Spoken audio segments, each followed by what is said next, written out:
Sombre découverte, infidélité et cruauté cachée. J'ai été détective des homicides à la police de New York pendant un peu plus de 16 ans. 16 ans de misère, de douleur et de mort au quotidien. J'aimerais pouvoir dire que condamner un suspect après l'avoir menotté pourrait être satisfaisant, mais ce n'était pas le cas. Dans ma première année de travail, nous avons attrapé un homme qui avait tué 2 personnes juste pour prendre quelques dollars dans leur portefeuille. Cet homme a accepté un accord de plaidoyer et n'a purgé que 14 ans avant d'être libéré au cours de la pénultième année de mon service. Je pense que c'est à ce moment-là que j'ai décidé que j'en avais assez d'être détective des homicides. Ce que vous voulez, c'est sortir les meurtriers des rues pour toujours, pas simplement retarder tout le cycle de la violence d'une décennie de plus ou moins. Je sentais que c'était inutile, comme si je n'étais qu'un engrenage dans une machine qui ne fonctionnait même pas correctement. Environ 1 an avant de remettre mes papiers, j'ai parlé à un ancien partenaire qui avait quitté le travail pour devenir détective privé indépendant à Miami. Il m'a dit que c'était la meilleure décision qu'il ait jamais prise, qu'il gagnait 3 fois son salaire sans avoir à faire aucun des travaux sales et sérieux qui rendèrent la vie de détective des homicides presque insupportable. Il a également mentionné que si vous obtenez une bonne réputation pour mener à bien des enquêtes ou si les gens entendent que vous êtes un ancien policier, les offres de travail arrivent si vite que vous pouvez simplement choisir les travaux que vous souhaitez et en même temps fixer le prix. Quand j'ai divorcé, mes enfants étaient à l'université dans le pays, donc rien ne me retenait vraiment à New York.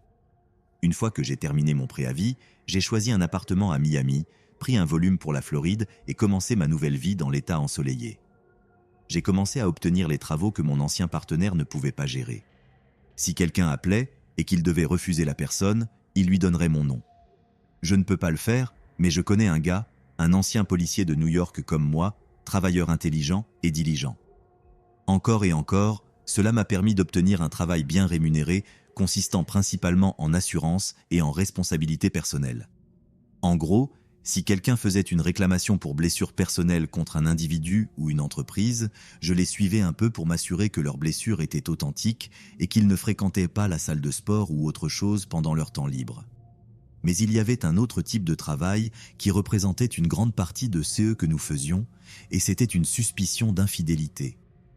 Un mari ou une femme nous contactait pour nous dire qu'ils pensaient que leur conjoint avait une liaison, et nous suivions alors le sujet pendant un certain temps, traquant ses mouvements lorsqu'il n'était pas à la maison pour voir s'il voyait vraiment quelqu'un d'autre. Déprimant souvent, plus souvent qu'autrement, les soupçons de la partie inquiète étaient corrects. Je les attrapais en train de se faufiler dans un complexe d'appartements avec une bouteille de vin pour en repartir le lendemain matin avec un certain éclat, si vous voyez ce que je veux dire.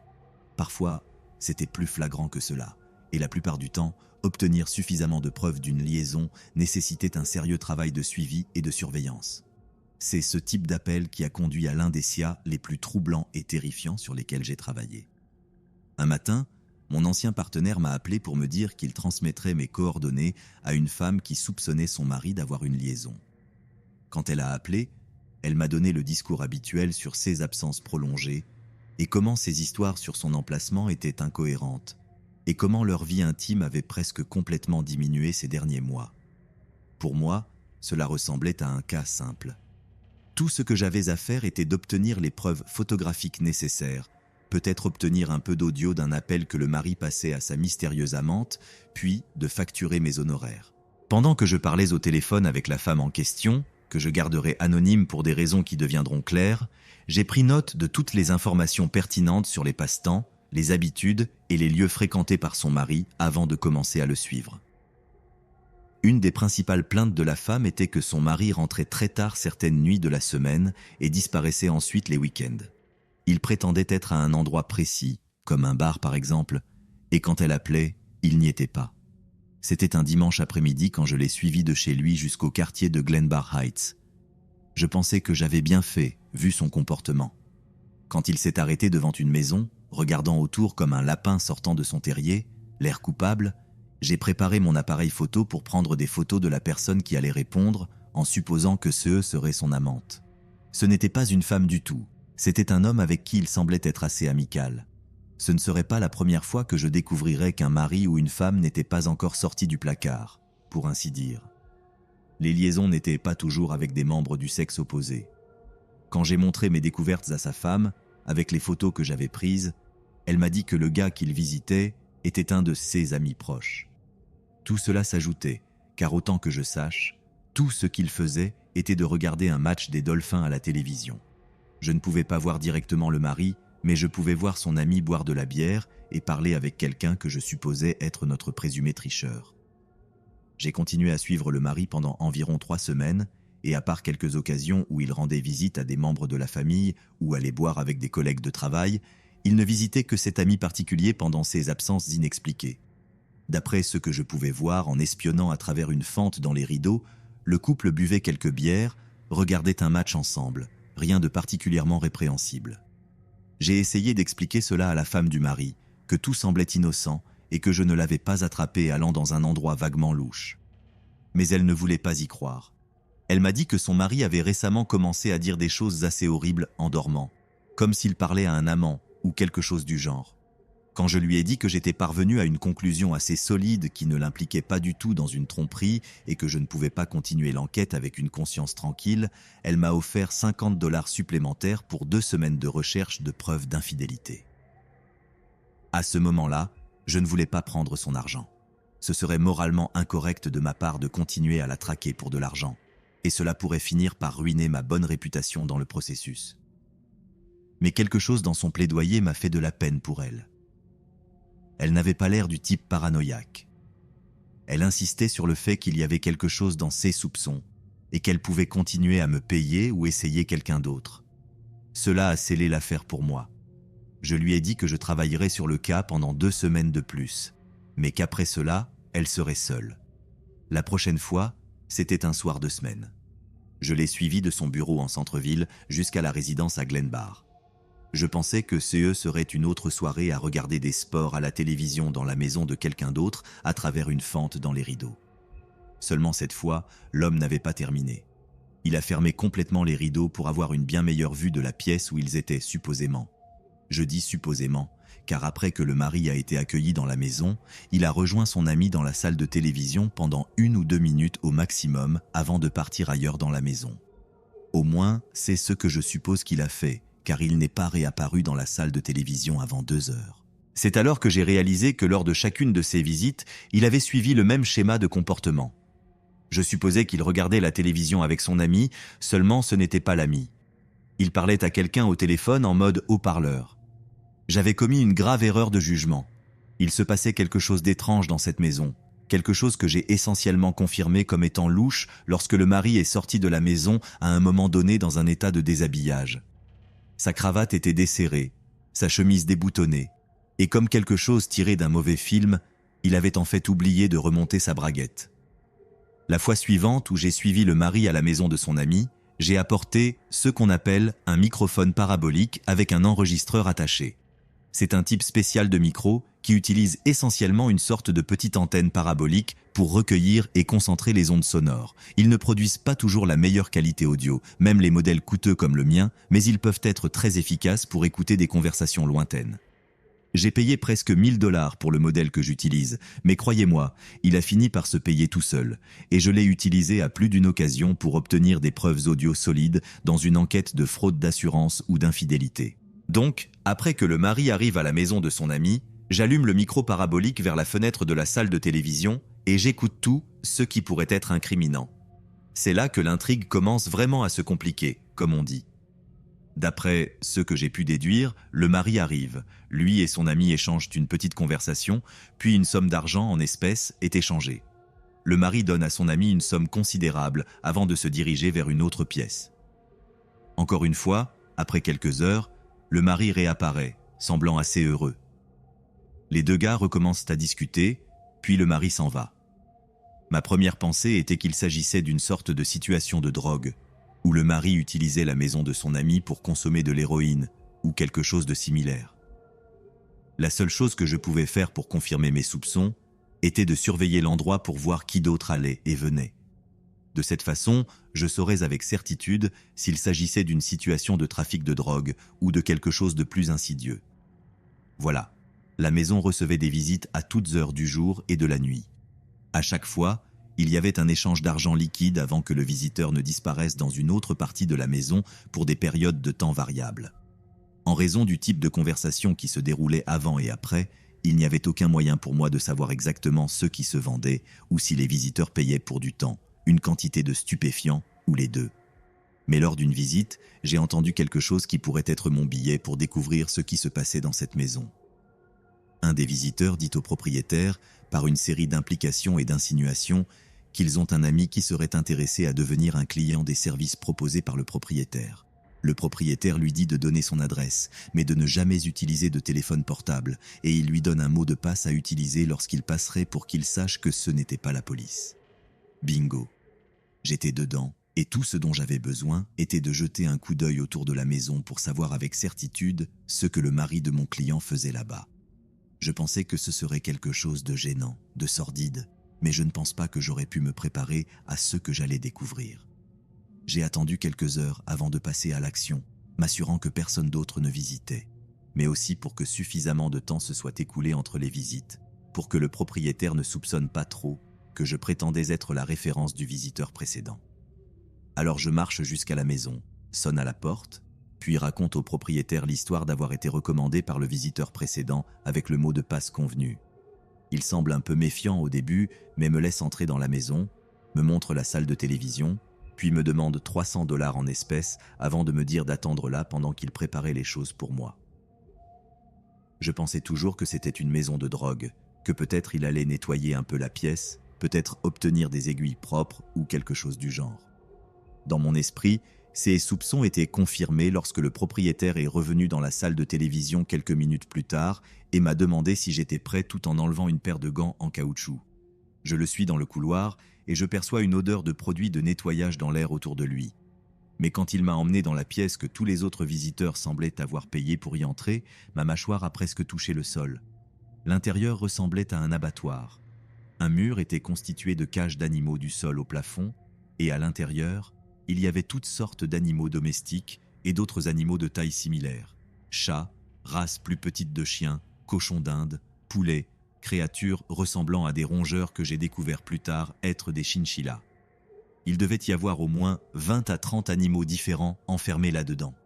Puis, au centre de la pièce, il y avait cette grande table en bois tachée de sang, et dessus, il y avait toutes sortes d'outils et d'ustensiles de cuisine. Comme je l'ai dit, j'avais supposé que c'était une maison de drogue. J'avais même joué avec l'idée que c'était une sorte de bordel, mais jamais en 1 million d'années je n'aurais soupçonné que c'était une sorte d'aventure liée au tabac du propriétaire. Le fait que mon client ait soupçonné l'infidélité de son mari en raison des fortes connotations sensuelles, pour découvrir que la cause de ses longues absences était qu'il semblait sortir pour tuer des petits animaux, était l'un des moments les plus troublants et pertinents de ma vie. Même pendant mon temps aux homicides de la police de New York, tuer des gens était assez mauvais, mais que des humains prennent la vie de petits animaux innocents pour ceux qui étaient apparemment une sorte de gratification tordue était quelque chose avec lequel j'ai eu du mal à sortir de mon esprit. J'ai pris quelques photos de l'intérieur de la pièce et suis immédiatement sorti de la maison pour appeler la police. Autant que je sache, le propriétaire a été arrêté pour des accusations de cruauté envers les animaux et est en prison pour ces crimes. Malheureusement, tout cela s'est passé avant que l'administration précédente ne signe un projet de loi faisant de la cruauté envers les animaux un crime fédéral, donc l'homme n'aura pas autant de temps que je l'aurais souhaité. J'ai montré les photos de la salle d'abattage à mon client, lui recommandant fortement de déménager et de demander le divorce dès que possible. Je lui ai expliqué que la plupart du temps, les personnes qui font du mal aux animaux finissent par faire du mal aux humains à un moment donné et que je soupçonnais fermement que sa vie serait en danger si elle choisissait de rester avec lui.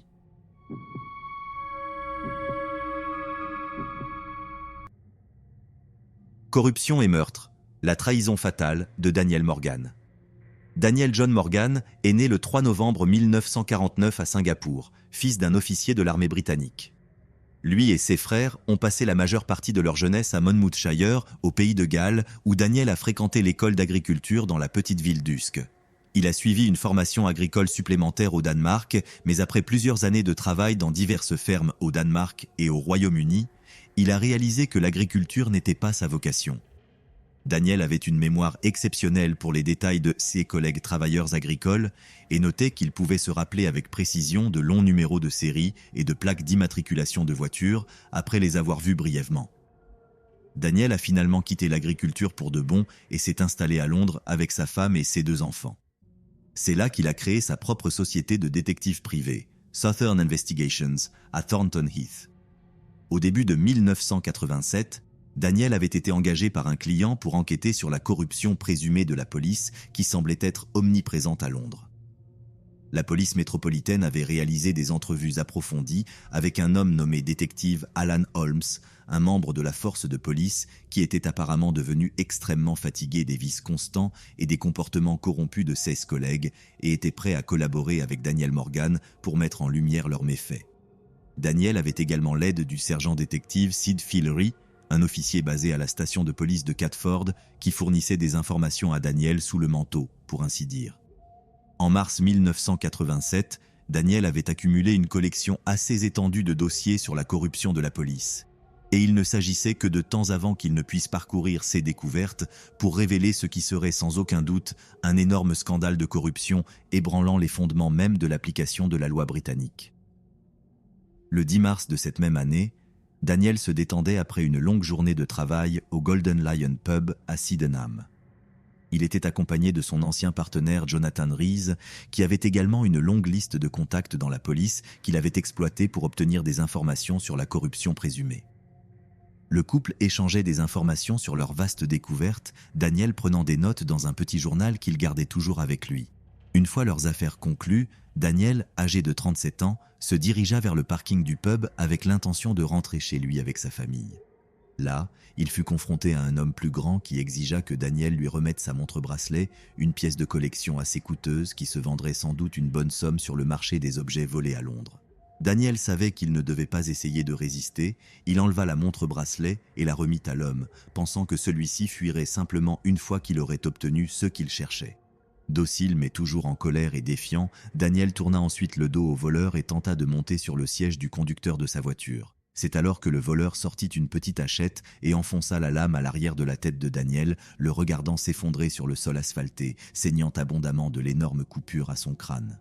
Le meurtre semblait être un cas évident de volume à main armée qui avait mal tourné.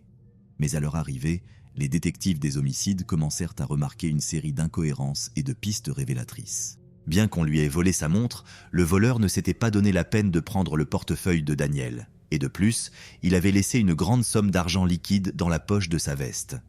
Cela pouvait sembler évident que l'assassin avait paniqué et avait voulu fuir la scène le plus rapidement possible pour éviter d'être arrêté pour meurtre au lieu de simple volume. Cependant, une enquête plus approfondie révéla que le tueur avait en fait rôdé sur les lieux du crime pour voler autre chose à Daniel. Les poches du pantalon de Daniel avaient été déchirées autour de son carnet dans lequel il gardait une grande quantité d'informations sur la corruption policière et celui-ci avait été volé. La police tenta initialement d'arrêter un seul suspect en relation avec le volume à main armée et le meurtre, mais plus les informations émergeaient, plus ils se rendaient compte que quelque chose de beaucoup plus sinistre se déroulait.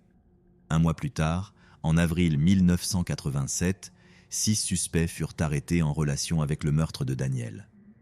De manière surprenante, ces suspects incluaient rien de moins que Sid Fillery, l'un des contacts policiers de Daniel, ainsi que son partenaire commercial de longue date, Jonathan Rees. 2 autres suspects étaient des agents de la police métropolitaine arrêtés spécifiquement sous suspicion de meurtre. Cependant, les 6 suspects furent finalement libérés sans inculpation, les détectives des homicides n'ayant pu faire tenir aucune des accusations. Quelques mois plus tard, durant l'été de 1987, l'autre officier de police avec lequel Daniel travaillait étroitement, le détective Alan Holmes, fut retrouvé mort dans des circonstances extrêmement suspectes et mystérieuses. On croyait initialement qu'il avait mis fin à ses jours, peut-être en raison de la dépression et de l'isolement ressenti, lorsque ses collègues de la police affirmaient que sa collaboration avec des détectives privés faisait de lui un traître. Mais le coroner nota une série d'incohérences concernant les blessures trouvées sur le corps d'Alan, certaines d'entre elles étant plus cohérentes avec une agression ou une retenue involontaire qu'avec un suicide. Il y a eu beaucoup d'accusations et de soupçons à ce sujet, mais malheureusement, aucune conclusion concrète n'a été atteinte et nous ne pouvons que spéculer sur ce qui lui est arrivé. Un an plus tard, en avril 1988, une enquête sur la mort de Daniel Morgan révéla que tout n'allait pas bien en CE qui concernait les relations professionnelles chez Southern Investigations. Une poignée de personnes ayant des informations privilégiées au sein de l'entreprise affirmèrent que Daniel Morgan et son partenaire Jonathan Rees, le même homme arrêté en relation avec sa mort, avaient eu de longues disputes dans la période précédant le meurtre du premier. Apparemment, Rees avait dit au comptable de l'entreprise que les officiers de police qu'il connaissait bien allaient tuer Morgan eux-mêmes ou le faire en utilisant diverses connexions louches dans le milieu souterrain. Il avait également dit au comptable qu'après la mort de Morgan, Sid Fillery, l'officier qui les alimentait en informations, le remplacerait en tant que partenaire de Rees chez Southern Investigations. Bien que Rees ait nié catégoriquement avoir tué son ancien partenaire ou avoir été impliqué dans la planification du meurtre, il fut pris en flagrant délit par les commentaires de Fillery disant qu'il avait en effet rejoint la société après la mort de Morgan. Les témoins ont également allégué que l'ancien sergent détective Fillery, retiré pour des raisons médicales de la police métropolitaine, avait manipulé des preuves lors de l'enquête sur la mort de Daniel Morgan, en plus d'avoir apparemment entraîné les témoins à faire des déclarations les innocentant, lui et ses associés, de toute implication dans le meurtre. En conséquence, Jonathan Rees fut de nouveau arrêté, mais cette fois non seulement pour une implication abstraite dans le meurtre, mais pour le meurtre lui-même. Cependant, il fut non seulement libéré à nouveau faute de preuves, mais aussi les résultats de l'enquête sur la mort de Daniel conclurent qu'il n'y avait eu aucune implication criminelle de la part de quiconque parmi les membres de la police métropolitaine. Le 8 septembre 2017, Taylor Wright, 33 ans, détective privé spécialisé dans les divorces, profitait de la vie avec sa petite amie Cassandra Waller. Les deux venaient de s'installer ensemble et tout allait bien malgré le processus de divorce stressant que Taylor traversait avec son ex-mari.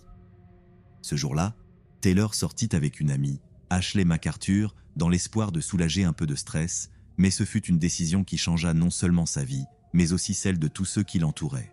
Au fil de la journée, Cassandra perdit contact avec Taylor lorsque cette dernière cessa de répondre à ses messages textes. Elle contacta Ashley, qui lui dit que Taylor avait été stressée et en larmes toute la journée et avait besoin de temps pour elle-même. Les choses devinrent encore plus étranges lorsque Taylor annula leur projet de dîner et envoya un message à Cassandra pour lui dire qu'elle avait besoin de quelques jours pour clarifier ses pensées. Cassandra savait que Taylor, en tant que détective privé, avait les moyens et les compétences pour disparaître et s'inquiéta que les proches de Taylor soient également préoccupés, car ce n'était pas dans ses habitudes de disparaître, surtout sans contacter d'abord son jeune fils. Cassandra se rendit ensuite à la police, qui suggéra de contacter l'ex-mari de Taylor, Jeff Wright, pour enquêter plus en profondeur. Jeff dit à Cassandra que leur fils avait également essayé de joindre Taylor sans obtenir de réponse et émit ensuite un avertissement surprenant disant à Waller que Taylor pourrait se fâcher contre elle pour avoir impliqué la police dans ses affaires et qu'elle devait faire attention. Waller, perturbé, continua à chercher sa petite amie et commença à appeler les hôpitaux de la région. Après une semaine sans nouvelles de Taylor, Cassandra déposa une plainte pour disparition et les autorités lancèrent une enquête. Elles ne perdirent pas de temps pour contacter Ashley, qui avait été la dernière personne parmi les amis de Taylor à l'avoir vue avant sa disparition. En parlant avec les autorités, Ashley se souvenait que Taylor semblait encore stressée à la fin de leur rencontre et qu'elle avait pris un Uber pour aller boire un verre. Cependant, elle révéla également une nouvelle information. Des semaines auparavant, Taylor avait retiré 4 000 $ d'un compte commun qu'elle partageait avec son ex-mari et les avait donnés à Ashley pour les garder en sécurité pendant le processus de divorce. De manière surprenante, elle dit que le jour de leur rencontre, Taylor avait récupéré l'argent, l'avait mis dans un sac de sport et l'avait emporté. Bien qu'Ashley ait nié avoir quelque chose à voir avec la disparition de Taylor, une équipe de recherche fouilla la ferme où les registres téléphoniques montraient qu'Ashley et Taylor avaient été ensemble le jour de sa disparition. Ils revenaient initialement bredouille et les enquêteurs durent libérer Ashley. Ceux qui continuèrent à chercher dans la ferme en question firent bientôt une découverte troublante. Un crâne humain avec un trou de balle. Les enquêteurs commencèrent à extraire le corps et trouvèrent un collier que Taylor portait sur une photo. La police suspectait fortement qu'il s'agissait de la détective privée disparue, et leurs soupçons se confirmèrent lorsque les dossiers dentaires prouvèrent plus tard qu'il s'agissait bien du corps de Taylor. Environ 1 mois après sa disparition, elle fut finalement retrouvée, et Ashley, qui niait encore toute mauvaise action, fut arrêtée pour meurtre prémédité au 1er degré. Au final, Ashley fut condamnée pour avoir tué son ami détective privé pour une somme aussi petite que 4 000 $. Cela peut sembler beaucoup d'argent pour certains, mais par rapport à la valeur d'une vie humaine, c'est une somme insignifiante pour laquelle aller en prison pour le reste de sa vie. Et c'est ce qui rend ce cas particulier effrayant. Ce n'était pas la vengeance le motif de ce meurtre, ni le sadisme ou la gratification.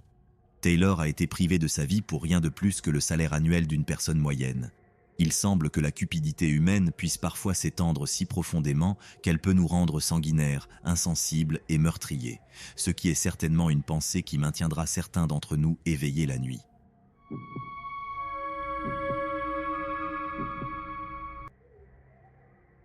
L'affaire du dispositif étrange. Peu après ma retraite du département de police de Los Angeles, j'ai réussi à obtenir un travail comme détective privé. Cela devait juste être un changement de rythme pour m'éloigner du style de vie effréné que j'avais, avec l'avantage supplémentaire de pouvoir me reposer. J'ai ouvert mon compte de retraite jusqu'à ce que je sois prêt à m'asseoir et à jouer au golf pour le reste de ma vie. Voici l'histoire de l'un des rares CAs que j'ai pris, une étrange combinaison de peur et de perturbation, et qui m'a vraiment réjoui d'avoir pris la décision de m'éloigner du public en général, parce que, comme vous le savez probablement, les gens peuvent être complètement fous. L'entreprise qui a fini par m'embaucher m'a contacté un jour où je n'avais pas vraiment envie de travailler. Mais seulement 15 minutes avant de planifier ma sortie, j'ai reçu un appel de la secrétaire me demandant si j'étais libre pour voir un client potentiel. Je ne pensais pas que cela prendrait beaucoup de temps, alors j'ai accepté de le voir.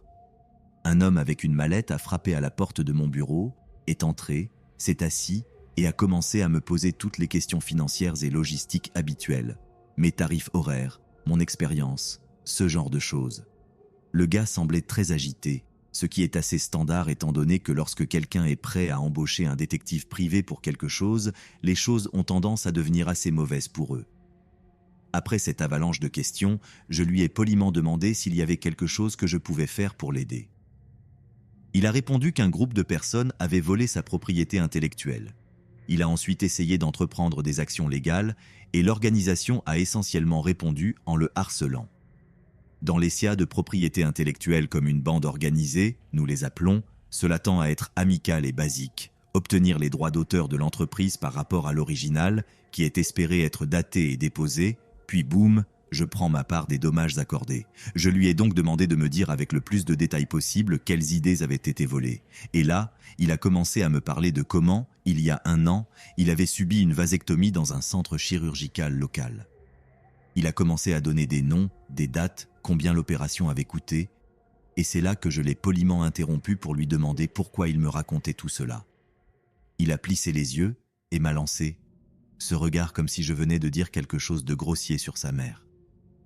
Il a pris une grande inspiration, manifestement en essayant de se calmer un peu, puis a commencé à me murmurer quelque chose que je ne m'attendais pas à entendre en 1 million d'années. D'une voix basse, il a commencé à me dire qu'il avait été à nouveau harcelé. Cela semblait être une complète tangente, ou du moins qu'il commençait à expliquer comment exactement ses idées avaient été volées. Mais j'avais complètement tort. Les micros et la vasectomie étaient explicitement liés. Ensuite, il m'a dit avec un visage totalement sérieux que, pendant qu'il était sous anesthésie générale, le médecin lui avait implanté un dispositif d'écoute dans les testicules. Je n'ai pas dit un mot, mais je suppose que l'expression de mon visage a complètement trahi ce que je pensais, car il s'est énormément offusqué et a commencé à balbutier que personne ne le croyait, qu'il n'était pas un menteur et qu'il avait des preuves. L'affirmation concernant les preuves a éveillé mon intérêt, alors j'ai diverti ces notions pendant 1 minute, pendant qu'il ouvrait la mallette qu'il portait et sortait ce qui semblait être une radiographie de sa région pelvienne. Il a commencé à pointer ce qui était évidemment ses bijoux de famille et plus précisément un petit point blanc sur l'un d'eux. Maintenant, je ne suis certainement pas un expert médical, mais à moins qu'il n'ait réussi à faire des ajouts à CE qui était manifestement une radiographie authentique, cela m'a semblé assez convaincant. J'ai pris la photo, l'ai étudiée et, pour une des premières fois de toute ma carrière d'investigation, j'étais vraiment perplexe par ce que je voyais. Pourtant, j'ai opté pour une approche conservatrice en lui disant que je n'étais pas médecin, mais que les chances que le petit point blanc soit un type de dispositif d'écoute étaient très minces et qu'il serait vraiment tragique qu'il perde du temps avec des idées aussi fallacieuses alors que sa santé générale pourrait être en jeu. Mais à ma grande surprise, au lieu de prendre ce que je disais au sérieux, il semble ignorer complètement ce que j'ai dit et continue à me dire qu'une organisation obscure utilise le dispositif d'écoute pour voler des idées qu'il a pour des inventions avant de les vendre à de grandes entreprises. Il me dit ensuite qu'ils lui doivent des millions et des millions de dollars parce qu'il a inventé les AirPods et qu'ils lui ont volé l'idée. Maintenant, je sais que les chances que cela se produise sont extrêmement minces, non pas parce que c'était hors de question, mais parce que, disons qu'à ce stade, je commençais à me faire une idée du caractère de ce gars, mais je ne cherche pas à l'offenser, alors je décide simplement de lui donner une cotation élevée pour le dissuader d'engager mes services, ce qui le ferait sûrement sortir de mon bureau. Je lui donne une cotation pour une avance de 10 000 dollars et lui dis que mes honoraires seraient proportionnels au montant en dollars qu'il recevrait comme compensation et que, comme il l'a dit, il lui devait des millions et des millions de dollars. À ma grande surprise, il accepte, mais me dit que je dois attendre qu'il gagne le procès avant de pouvoir recevoir mes honoraires. Mais voici le problème. Dans l'État de Californie, seuls les avocats peuvent travailler en contingence. Cela signifie que leurs honoraires dépendent de la réussite du procès pour leurs clients. Les détectives privés et toutes les personnes qui pourraient travailler avec ces avocats doivent encore être payés, qu'ils gagnent ou perdent. Je dis cela au gars et lui explique que je ne peux pas enfreindre la loi, mais que s'il trouvait un avocat prêt à prendre l'affaire, je serais plus qu'heureux de travailler pour eux pour obtenir toutes les preuves potentielles dont ils auraient besoin pour gagner le procès. Le gars reste silencieux et il y a quelques moments de silence gênant. Je lui demande ensuite s'il a un médecin en qui il peut avoir confiance et qui serait prêt à jeter un œil à la radiographie qu'il m'a montrée. Je le dis sérieusement quand je dis que j'étais généralement préoccupé par la santé de cette personne et pas seulement parce qu'il semblait ne pas jouer avec un jeu complet de cartes. Son visage change, sa tête tombe un peu et il commence à me regarder par-dessous ses sourcils.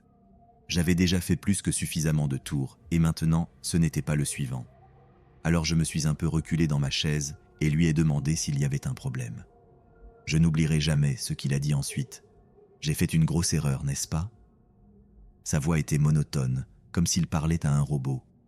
J'ai répondu le plus poliment possible en lui disant que je pensais juste qu'il pourrait avoir besoin d'un deuxième avis. Mais il intervient avec « Vous êtes l'un d'eux, n'est-ce pas ?» Quand j'étais au département, nous avions organisé notre salle d'entrevue pour que le policier soit toujours plus proche de la porte. Cela avait deux objectifs. Si les suspects tentèrent de fuir, nous pouvions les intercepter à la porte et, deuxièmement, si le suspect décidait d'attaquer l'officier qui l'interrogeait, il aurait beaucoup plus de chances de s'en sortir indemne s'il était la personne la plus proche de la sortie. Maintenant, pour la première fois depuis que je suis devenu détective privé, je regrettais de ne pas avoir configuré mon bureau avec la même disposition. Quoi qu'il en soit, il fait son accusation et, évidemment, je le nie. Mais ce gars n'accepte pas un non pour réponse. Il commence à m'appeler Plante et devient de plus en plus agressif. En une seconde, il commence à se lever de sa chaise, en silence, maudissant que mon permis de port d'armes cachées ne m'ait pas encore été accordé, car je savais que j'avais des ennuis. Je savais que ce gars allait m'attaquer, et il l'a fait. Il s'est levé de la chaise où il était assis et semblait soudainement beaucoup plus grand qu'à son entrée. Il a mis un pied sur mon bureau, s'est monté dessus et m'a sauté dessus. Il m'a immédiatement plaqué au sol et en quelques secondes, il m'étranglait. J'ai eu beaucoup de chance qu'il ait décidé de faire autant de bruit en m'attaquant. S'il m'avait simplement assommé et étranglé sans alerter la secrétaire de l'entreprise, je suis assez sûr que je serais 6 pieds sous terre en ce moment. Il était plus rapide que moi, plus grand que moi, plus fort que moi et considérablement plus jeune que moi. Je n'avais aucune chance dans un combat d'homme à homme. Heureusement, la secrétaire a alerté un des autres détectives privés qui était sur place et qui a réussi à tirer sur le gars avec un taser pour le dégager de moi.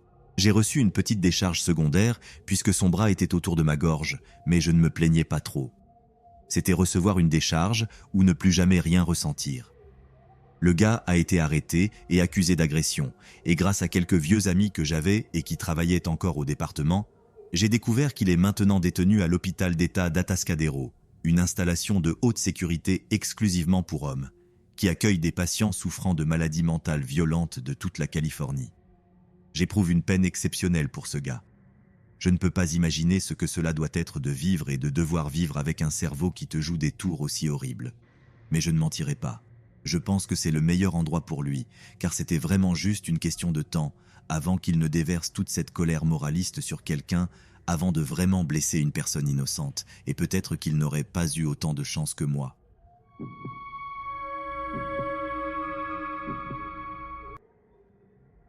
L'enlèvement de Madeleine McCann. Le 3 mai 2007, une petite fille de 3 ans, Madeleine McCann, a disparu de son lit dans un appartement de vacances dans la région de l'Algarve, au Portugal. Plus connue sous le nom de Maddie dans les médias et pour ses proches, ses parents Kate et Jerry l'avaient emmenée en vacances avec sa sœur jumelle cadette. Un soir, les McCann ont laissé leurs enfants dormir dans l'appartement du rez-de-chaussée où ils logeaient, pendant qu'ils mangeaient dans un restaurant à proximité. Kate et Jerry avaient supposé qu'ils seraient sûrs de laisser leurs enfants seuls, tant que le restaurant en question se trouvait à seulement 180 pieds de distance, ce qui leur permettrait de les surveiller de temps en temps. Mais quand Kate est allée vérifier les enfants vers 22 heures, elle a découvert que Maddie avait disparu.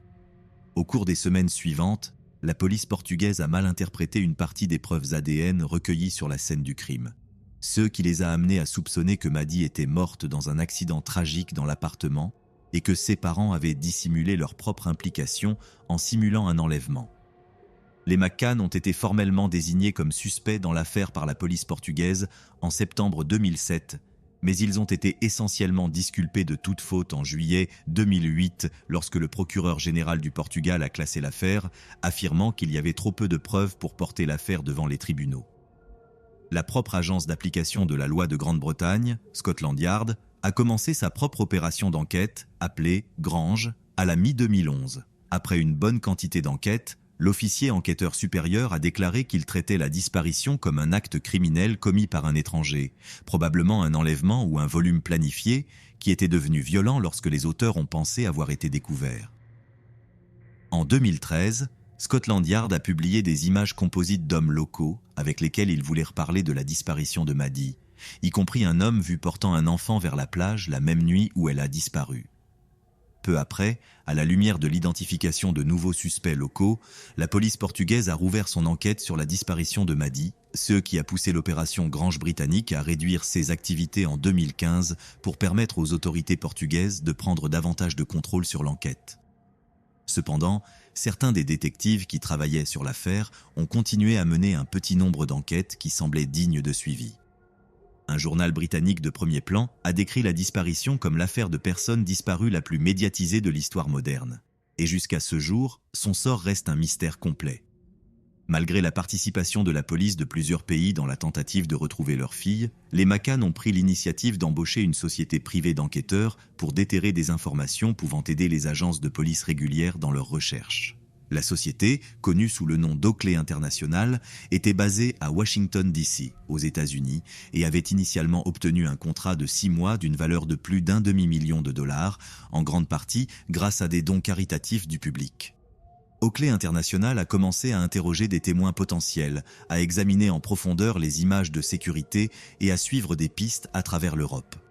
Mais en 2008, les McCann ont formulé une grave accusation contre le PDG irlandais de l'entreprise, Kevin Halligan, âgé de 56 ans, ce qui signifiait qu'ils ont rompu leur promesse en ne payant que la moitié de ceux qui étaient apparemment dus à l'entreprise. Ils ont affirmé que Halligan avait détourné des ressources destinées uniquement à la recherche de Maddie, les utilisant prétendument pour financer un style de vie luxueux de voyage et de séjour à l'hôtel. Halligan a vigoureusement nié les accusations, mais il semble que l'homme n'était pas étranger à la fraude. En 2012, il a été extradé vers les États-Unis pour faire face à des accusations de fraude non liées de 1,3 million de livres, pour lesquelles il a plaidé coupable l'année suivante. Il a été condamné à 41 mois de prison, mais a été expulsé des États-Unis peu après son procès, probablement parce qu'il était suffisamment riche pour se payer les meilleurs avocats de la défense que l'argent pouvait acheter.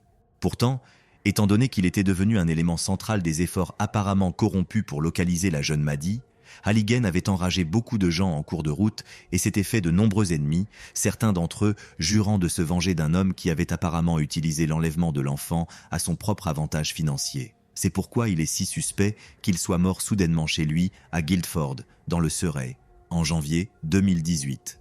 Adrian Gatton, un réalisateur de télévision et journaliste d'investigation qui a réalisé un documentaire avec Halligan en 2014, a confirmé sa mort à l'Association de la presse.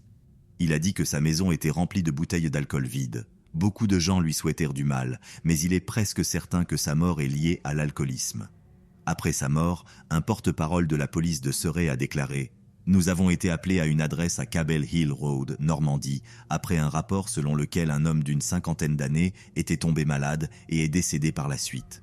La mort est traitée comme inexpliquée et un dossier sera transmis au coroner en temps voulu. Inexpliqué n'est certainement pas un mot que nous pourrions nous attendre à entendre après la mort d'un homme qui, comme l'avait dit Adrian Gatton, était certainement lié à l'alcoolisme. Le fait est que lorsque la police a fait irruption dans la maison de Halligan, ils ont trouvé des taches de sang partout dans la maison. Bien sûr, il est possible que les manières corrompues de Halligan l'aient finalement rattrapé, que des personnes furieuses et vengeresses à propos de la disparition de Maddie aient découvert sa corruption et aient canalisé leur colère contre lui. Mais Halligan a toujours insisté sur le fait que les rapports des médias étaient une grande distorsion de ce qui s'était réellement passé. Les médias imprimés en particulier ont adopté cette ligne selon laquelle il ne faisait en réalité rien, qu'il vivait une belle vie avec les profits de l'affaire McCann, a-t-il dit une fois. Croyez-moi, je n'ai même pas acheté un nouveau costume. L'argent est totalement responsable, c'est démontrable. Il semble que Halligan était très désireux de prouver son innocence en ce qui concerne la recherche de Maddie pour laquelle il a été accusé d'abus. Peut-être que l'alcoolisme dont on disait qu'il souffrait était un résultat direct de la colère qu'il avait encourue et était une manifestation de la douleur que tout homme innocent subirait sous ce genre de surveillance injustifiée. Et peut-être, juste peut-être, que trouver Maddie l'aurait disculpé. Halligan est peut-être mort de cause naturelle, ou il est peut-être mort de manière inexplicable en raison de sa consommation excessive d'alcool, ce qui n'est pas inexplicable comme la police de Surrey a décrit sa mort. Il y a de nombreuses possibilités qu'il ait été assassiné. Et s'il a réellement été assassiné, c'est peut-être parce qu'il s'était tellement rapproché de la vérité derrière la disparition de Maddie que quelqu'un, quelque part, a estimé qu'il devait être réduit au silence. La disparition réelle a eu lieu au Portugal, la mort de Halligan est survenue à Surrey, en Angleterre, et en juin 2020, un procureur allemand a ordonné une enquête sur la possible implication d'un homme de 43 ans qui aurait vécu dans une caravane VW prêtée dans l'Algarve au moment de la disparition de McCann. La voiture du suspect, une Jaguar XJR 6 coûteuse, a été enregistrée avec un nouveau propriétaire le lendemain de la disparition de McCann. Six Connexions Internationales suggérait un réseau coordonné de kidnappeurs d'enfants complet avec un système de soutien et de logistique qui pourrait s'avérer mortel dans les bonnes circonstances. Mais, indépendamment, il semble que nous ne saurons jamais vraiment comment et pourquoi Madeleine McCann a été enlevée, où elle se trouve maintenant, ou si elle est vivante ou morte. Si nous découvrons un jour la vérité, nous pourrions révéler une conspiration terriblement bien organisée qui a été responsable des disparitions d'enfants à travers l'Europe à plusieurs reprises. Et franchement, je ne suis pas sûr que le grand public soit prêt pour ce genre d'informations, ni même pour découvrir jusqu'où vont vraiment les ramifications d'une organisation de ce type.